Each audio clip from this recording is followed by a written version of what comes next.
Hi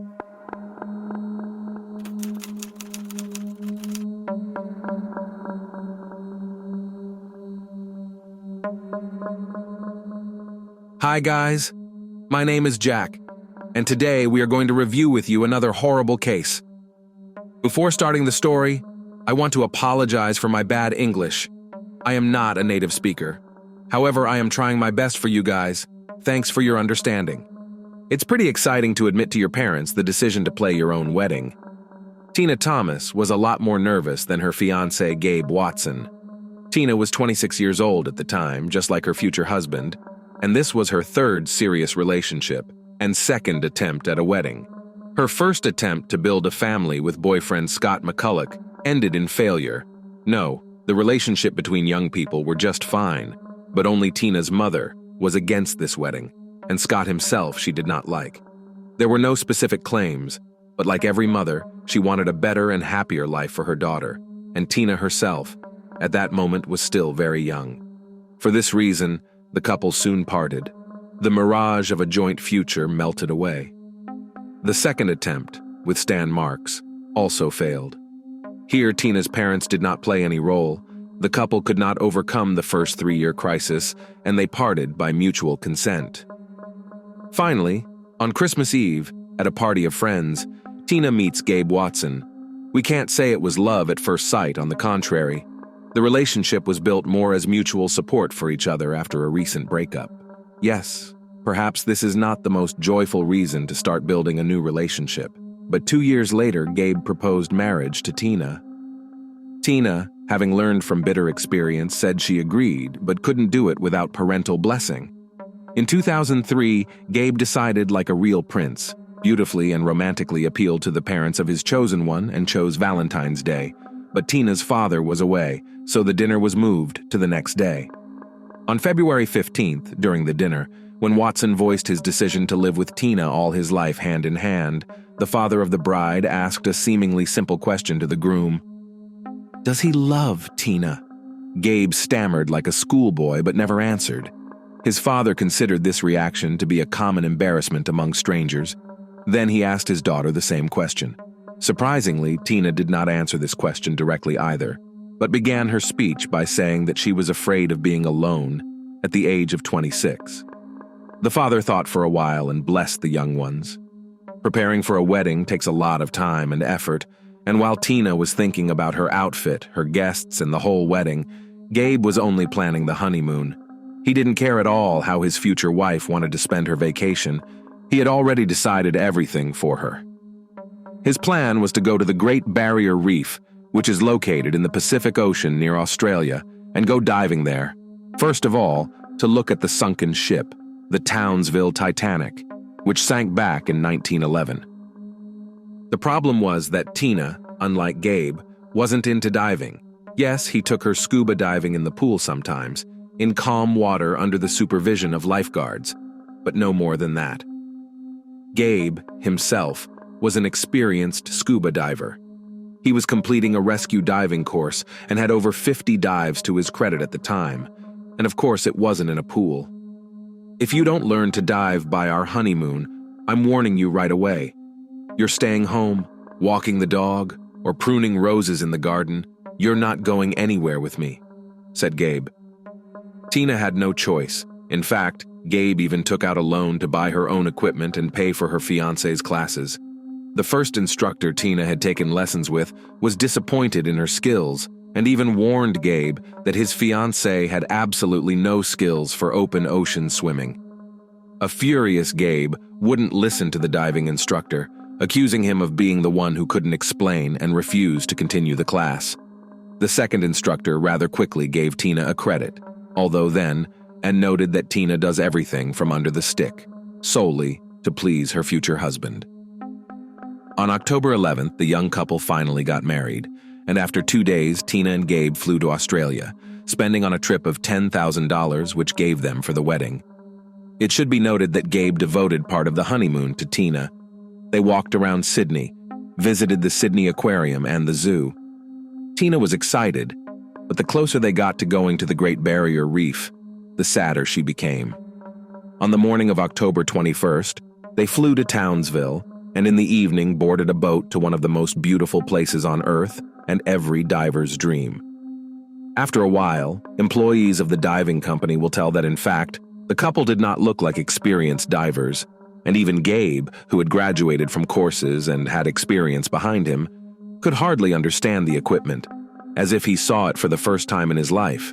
But nevertheless, it was he who helped Tina to pass the exam before diving, although such a test should be conducted separately, and when the instructor offered Tina his help underwater, she refused.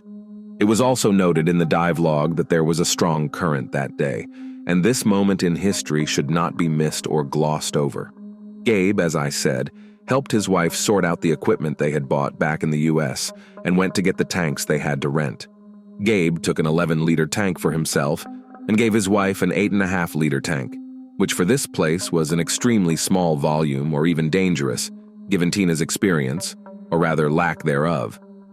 It was not possible to descend to the Townsville Titanic from the first time. Tina asked for additional cargo because she could not dive to depth, and Gabe at first did not work underwater computer, which calculates the necessary speed of diving and ascent, as well as shows the amount of oxygen in the cylinders. After returning to the boat, the computer worked and they tried again. The wreck was 49 feet deep, and Tina was the first to submerge, Gabe swimming behind her. From Gabe's statement, "At first everything was fine. At some point Tina stopped, started waving at me, and later signaled that she wanted to go up.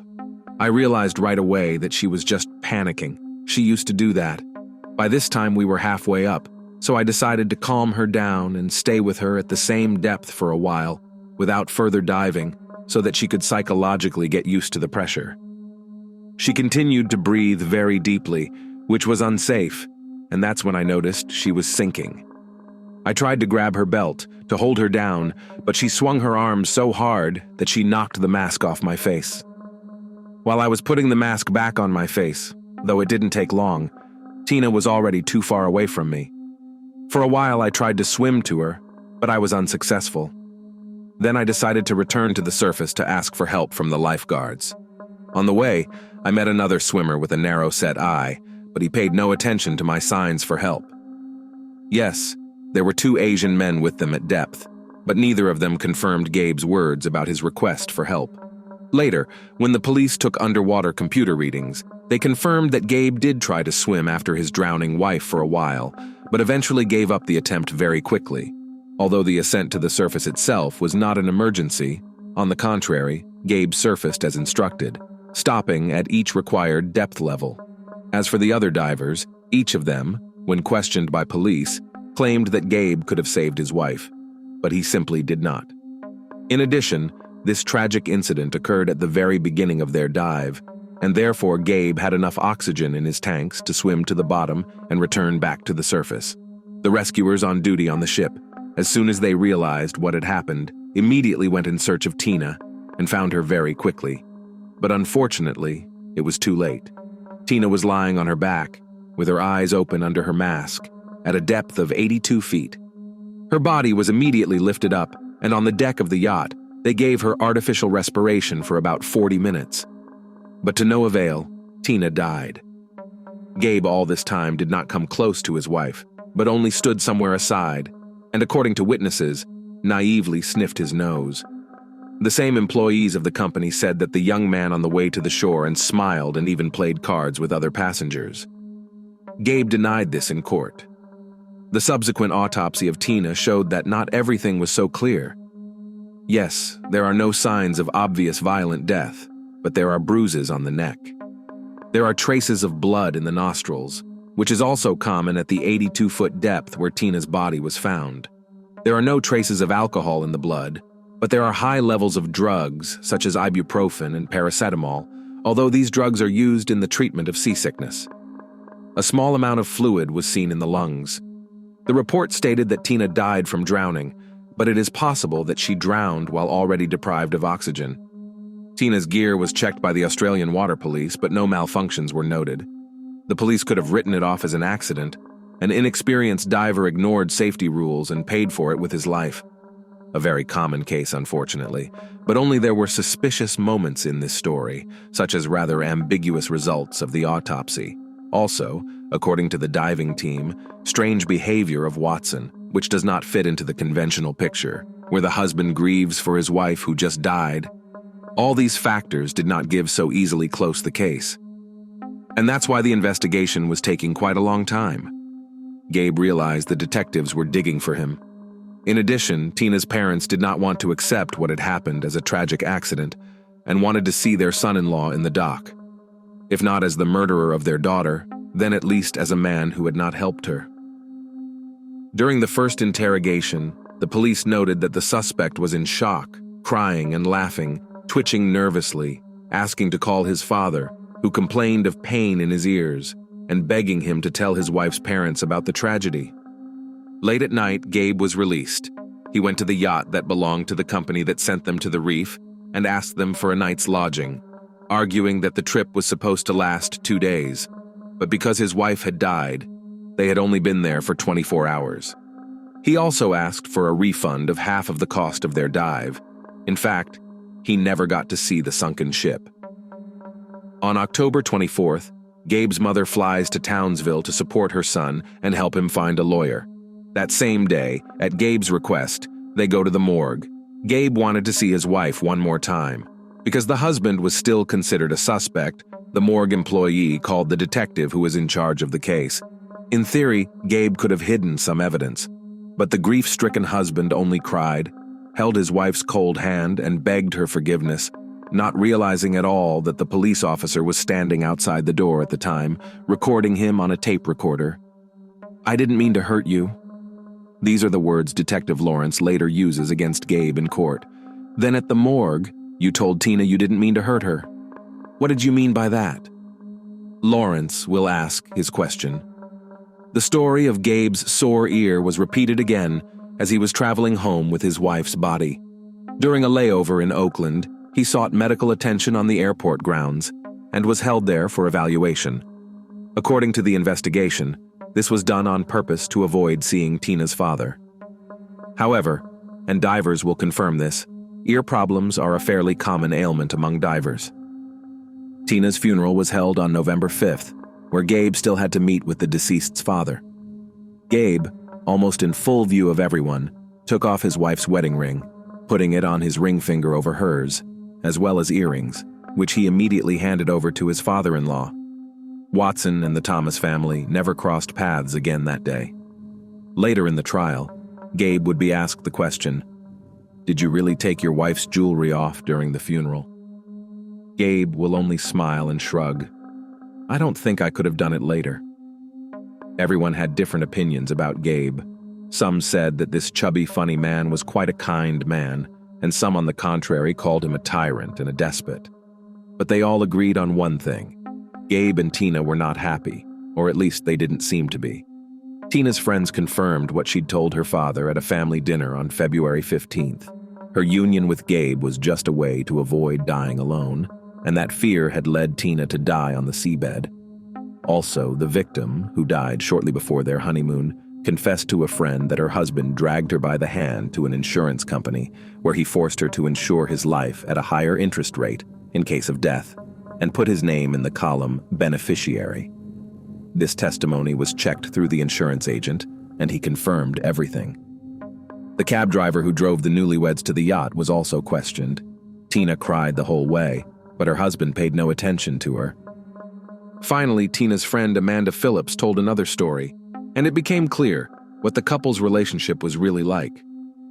This damn jerk videotaped Tina urinating in the bathroom and then edited it and put it in a tape of them celebrating Christmas. That would have been okay, but he turned it on at a general viewing with a full house of guests. He laughed like a horse, while everyone twiddled their fingers around their temples and tried to explain to him that it was a very low act.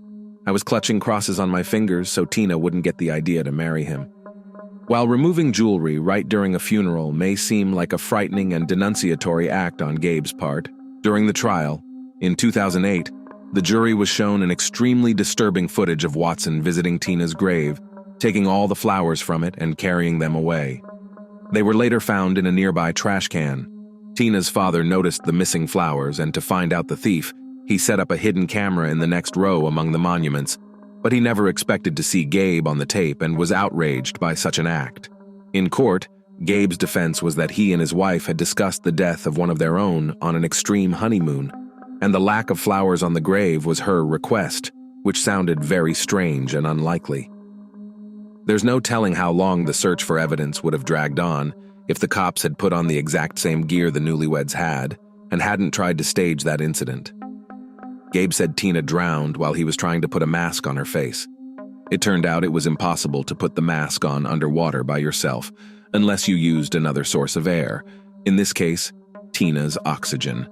In late November 2008, the Australian police arrested Gabe, and on June 5, 2009, Gabe's trial began, where he pleaded guilty, but only to failing to save his wife, so he was charged with negligent homicide and sent to prison for 18 months. After completing his sentence, Gabe returned home to the U.S., but a year later, the now U.S. court charged him with first-degree murder, the motive for which was to receive insurance payments after the death of his wife. Gabe's lawyer tried to defend his client, shifting all the blame on the diving company, that the employees of this company did not take care of the safety of tourists, and now, afraid of losing their license, and therefore the whole business, are trying to shift the blame on the unhappy husband who has already served his time in another country. As for the money received from the insurance company, the payout amounted to $33,000, while Gabe spent much more money on lawyers and additional expertise. Nevertheless, the prosecution continued to insist that this spending was only because the husband could not assume that he would not be believed, and also the prosecutor refused to accept the fact that Gabe, with a degree in drowning rescue in hand, could not even save his wife. When Gabe had his say, he addressed the jury. "It's been 7 years since the tragedy, and there hasn't been a day that I haven't thought about that terrible day. The public has pounced on me, blaming me for my wife's death, calling me a murderer. There wasn't a single person who looked me in the eye and said, 'Yes, I understand how bad you feel, but it's not your fault.' On the contrary, everyone just wants me dead. And here I can only understand my late wife's parents. Yes, they will never forgive me, no matter how much I kneel before them and no matter how much I beg their forgiveness. You often hear the phrase, 'I can't imagine what it's like to lose a child,' but I've never heard anyone say, 'I can't imagine what it's like to lose a wife, especially on a honeymoon.' If I can be accused of anything, it's that I didn't make enough effort to save Tina, but I've already received my punishment for that. Perhaps you all would have been satisfied if I had drowned with my wife then, 7 years ago. But I was afraid to die, afraid I wouldn't be able to rise from the bottom to the top. I just wanted to live, as I still want to live now." No evidence of Gabe's guilt was presented to the court. The jury found Gabe not guilty. What do you guys think? Is Gabe guilty of Tina's death? Thanks for watching, guys. That was Jack with you. Subscribe to the channel. There are many shocking stories ahead.